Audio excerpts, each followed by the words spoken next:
Julián, vos mencionaste algo interesante recién, que entre las reformas estaba la regulación del contrato de agencia, lo cual tiene un impacto ostensible sobre lo que es la actividad de los viajantes de comercio. ¿Qué considerás al respecto? ¿Cómo le impacta la actividad esa regulación? El tema es, como vos lo mencionas con toda claridad, una de las reformas más importantes que hay en el Código Civil respecto de su versión anterior y sobre todo una reforma muy impactante sobre lo que es el mundo real de los viajantes de comercio. Eh, en realidad, si analizamos en perspectiva, el viajante de comercio, o sea, la persona que salía a la calle con una valija, por eso se lo llamaba muchas veces el valija, porque las valijas eran inmensas, donde llevaban folletería, a veces alguna muestra y demás, eh, y salía a vender puerta por puerta, instalado en un pueblo, en una ciudad, o visitando una serie de clientes compatibles con los productos que vendía, era el que concertaba las ventas. Era el que, como se le decía en la vieja jerga, tomaba el pedido.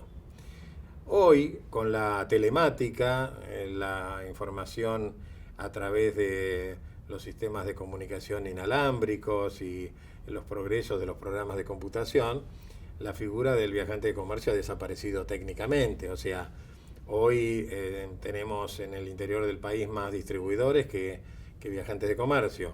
En su momento se llegó a pensar inclusive que el vendedor era aportaba al crecimiento de la organización el conocimiento de una clientela que era propia, no que era una clientela del empresario y del empleador, sino que era una clientela propia. Y por eso se creó la indemnización por clientela, como un adicional a la indemnización por despido en el Estatuto del Viajante. También hay que tener en cuenta que el Estatuto del Viajante, como muchas otras normas estatutarias, son anteriores a la Ley de Contrato de Trabajo, es decir, se crearon cuando todavía en la Argentina no había un régimen orgánico que permitiera o que habilitara para que uno dijera, bueno, el derecho del trabajo tiene un cuerpo legal sistemático que permite darle autonomía a la disciplina. ¿Con esto qué quiero significar? Que muchos de nuestros autores, y lo digo con todo respeto, que sobre todo son personas que han nacido en el primer cuarto de siglo del siglo XX, todavía están aferrados a los modelos y a los esquemas de la época anterior a la computadora. Es decir, en modelos donde la persona física se valía de sus habilidades, no tenía capacitación, se valía de sus contactos y con eso lograba concertar operaciones de compraventa. Hoy la mayoría de las ventas se hacen por vía de un sistema completamente ajeno a la gestión individual de la persona. El valija desapareció, o sea, hay muy pocas actividades que tienen vendedores, aunque los tienen todavía. La toma de pedidos se hace electrónica, por ejemplo, en las embotelladoras esto se ve en la calle, como viene una persona con una computadora inalámbrica en la mano, toma la cantidad de botellas de bebidas gaseosas o de cerveza o cualquier otro producto que necesite un kiosco, lo carga y automáticamente ese pedido se transmitió a la empresa, se transmitió al área de logística y al día siguiente le están entregando y le dice, mañana 18 horas a 19 te vamos a entregar el producto y efectivamente al día siguiente se entrega el producto. Entonces, ¿qué es lo que está ocurriendo en la realidad? Y la realidad ha superado en mucho el Estatuto del Viajante. El Estatuto del Viajante tuvo un desarrollo y un crecimiento en épocas de gloria. Hoy está no solamente en crisis, sino que está en decadencia. ¿Cuántos viajantes de comercio quedan? Y bueno, hoy queda un grupito residual. En todas las empresas de consumo masivo, hoy el viajante ya no es más viajante, es un coordinador.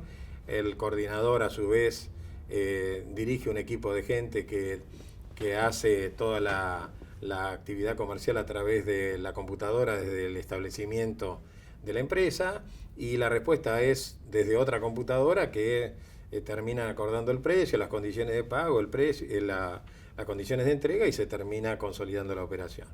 Entonces, ¿qué crea el Código Civil nuevo y qué valor le da a la figura de las personas que pueden realizar esta tarea y que las realizan, de hecho, sobre todo en el interior del país? Cuando uno toma un poco de distancia de los grandes centros urbanos, ¿quién es el que se ocupa de hacer llegar los productos de una empresa a todos los pueblos, a todas las zonas, a veces muy alejadas, que tiene cada provincia?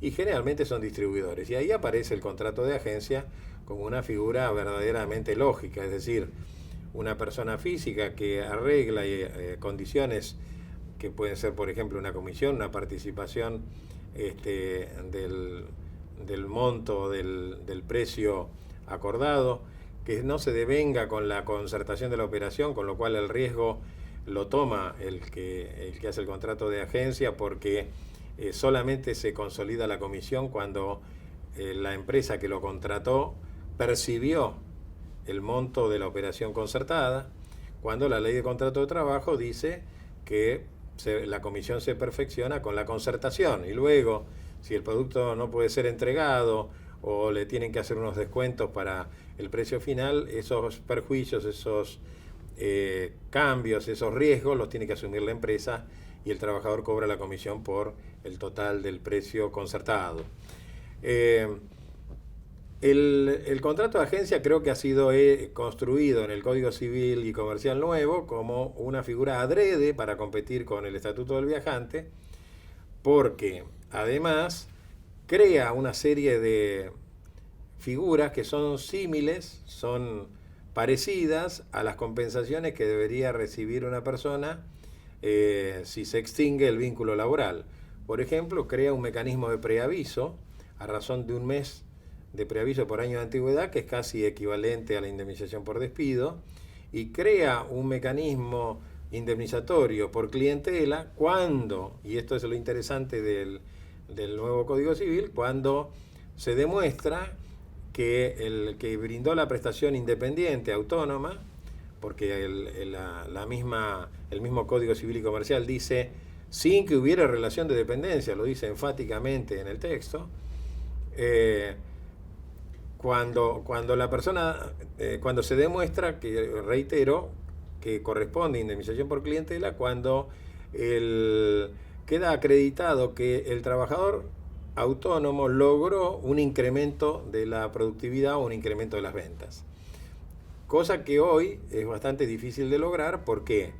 Porque, como ocurría en el pasado, el vendedor, el viajante, era prácticamente el titular, era el dueño de la clientela, y entonces aportaba a la clientela como un valor agregado. Hoy la clientela la proveen las listas de clientes que establecen las consultoras, el market share que tiene cada uno está establecido casi milimétricamente, o sea, uno ya sabe a quién tiene que ir a venderle, cómo ir a venderle y dónde están los puntos de contacto y cuál es la participación que tiene en el mercado. O sea, el vendedor quedó como una figura completamente anacrónica, salvo estas situaciones que mencionaba yo, que tienen que ver con el desarrollo de estas actividades, sobre todo en el interior, o alguna que otra actividad accesoria. ¿Qué dirá la jurisprudencia cuando haya un contrato de agencia?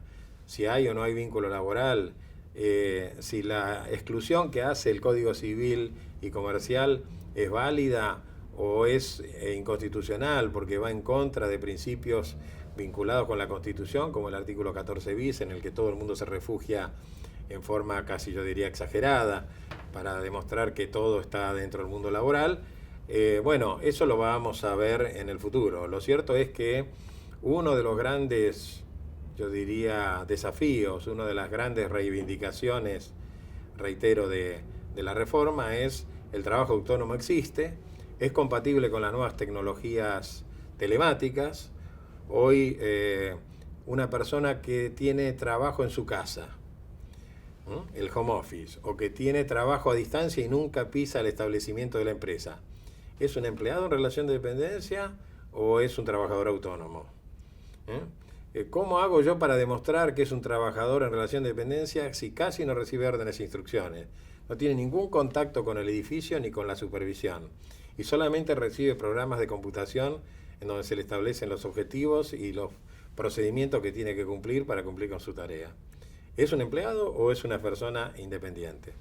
Los productores de software, lo que hacen en su casa, trabajan en su domicilio con computadoras, programas y van desarrollando programas a la medida de las necesidades de los clientes. Y tienen varios clientes. ¿Son empleados en relación de dependencia o son autónomos? ¿A cada uno le va a cobrar un sueldo? ¿A cada uno le va a cobrar el aguinaldo? ¿Cómo hace para coordinar las vacaciones? ¿Verdaderamente están subordinados?